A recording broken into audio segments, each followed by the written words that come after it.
বাবার বাড়ি থেকে যে হায়দ্রাবাদে এলাম সেই ভিডিওটা তোমাদের সঙ্গে শেয়ার করা হয়নি। তো দেখো বাবার বাড়িতে ঠাকুরগুলো দেখো কতটা সুন্দর।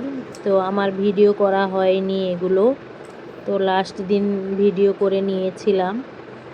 তো আর একটা কথা বলি, সবাই সম্পূর্ণ ভিডিও দেখে তারপর লাইক কমেন্ট করবে আর ফলো করে দিবে, আনফলো করবে না কেউ, তাহলে রিচ অনেকটা ডাউন হয়ে যায়। আর দেখো সবার চোখে জল, সবাই কান্নাকাটি করছিল। আর তারপর একটা ষাঁড় এলো, তো আমার বাবা ষাঁড়কে খেতে দিচ্ছে। দেখো ষাঁড়কে বাবা ডাকলো, ষাঁড়ও চলে এলো। এই দেখো হাত বুলিয়ে দিচ্ছে, আলু খেতে দিচ্ছে। আর আমার ননদও বসছে এখানে, ও এসছিল আমার বাবার বাড়ি, একটু মন খারাপ হয়ে গেছিলো, কান্নাকাটি করছিল।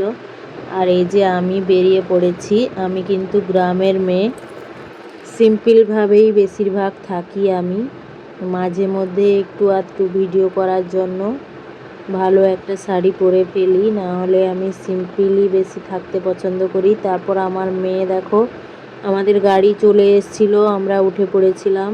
খড়গপুর যেতে হবে যেহেতু, তো রাস্তায় মাঝখানে আমার মেয়ে বমি করলো, ওকে ওর বাবা জামা খুলে দিয়েছে।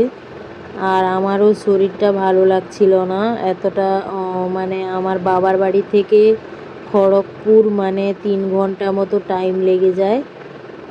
এতটা মানে বসা, মানে এতটা অভ্যেসও নেই আমার। এই বাবার বাড়ি এলে তখন এরকমই এতটা টাইম লাগে যেতে। আর দেখো যতই ট্রলি ব্যাগ যাই থাকুক না কেন, বাজার করার ব্যাগ তো থাকবেই থাকবে।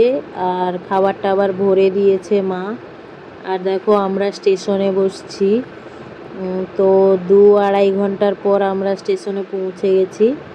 এই যে সকাল 8টায় না 9টায় বেরিয়েছি ঘর থেকে। আর এটা খড়গপুর স্টেশন। তো খড়গপুর স্টেশন কে কে চেনো কমেন্ট করবে। আমার মেয়েকে দেখো, ওকে আর একটা জামা পরিয়ে দিলাম স্টেশনে এসে। আর গাড়ি টাড়িতে উঠলে মানে অবস্থা খারাপ হয়ে যায় আমার, একদম ভালো লাগে না। আর এই যে আমরা সবাই বসছিলাম, তারপর একটু আমি ভিডিও করছিলাম। তারপর আমাদের ট্রেন চলে এসেছিলো, তো ট্রেনে বসে পড়েছি। দিয়ে দেখো জানলায় হাত দিয়ে একটা ভিডিও করে নিলাম। তো সেটা নিশ্চয়ই তোমরা অনেকে দেখেছো, আমি ছেড়েছিলাম। তো আবার হায়দ্রাবাদ থেকে কবে বাবার বাড়ি আসবো জানি না। তো এই যে দেখো তারপর বৃষ্টিও একটু একটু হচ্ছিল।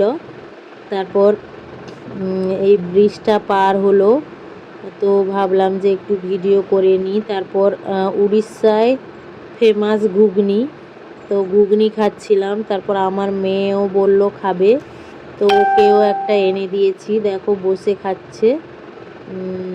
আর আমিও খাচ্ছিলাম, আমার শ্বশুরমশাই আর বরমশাই সবাই মিলে খাচ্ছিলাম।